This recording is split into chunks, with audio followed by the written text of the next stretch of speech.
Hello, welcome to my mini vlog. Mapro गार्डनमधून आम्ही strawberry crush घेऊन आलो होतो. पण याला आम्हाला कधी टाईमच मिळाला नाही बनवायचा. आणि 26 जानेवारीच्या वेळेस आम्ही जेव्हा गावाकडे येत होतो तेव्हा मी घेऊन आली होती. आणि आत्ता आज रात्रीचे 11 वाजलेले आहेत आणि आम्ही विचार केला की आपण स्ट्रॉबेरी शेक करूयात. तर घरातली सगळी मोठी मंडळी झोपलेली आहेत आणि आमच्याच कझिनचा गोंधळ चाललेला आहे. कुठं चालला आहे की स्ट्रॉबेरी शेक बनवूयात. आणि यासाठी आम्हाला मिक्सर लावावा लागत होता. तर आम्ही सगळ्यांचे दरवाजे बंद करून घेतलेले आहेत आणि आमचं चालू आहे आता हे किचनमध्ये. तर इकडे आम्ही पहिल्यांदा तर दूध घेतलं, त्याला गरम करून घेतलं, त्याला थंड केलं आणि मग व्हॅनिला आईस्क्रीम टाकलं आणि स्ट्रॉबेरी क्रश टाकला आणि टेस्ट करून बघत होतो आम्ही तिघं पहिल्यांदा.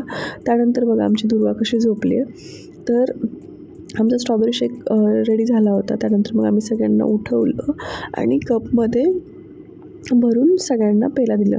तर खूप दिवसांनी आम्ही भेटलो होतो. तर तुम्ही सगळे एकत्र भेटल्यानंतर काय करतात, कसा टाईम स्पेंड करतात हे मला कमेंट करून नक्कीच सांगा.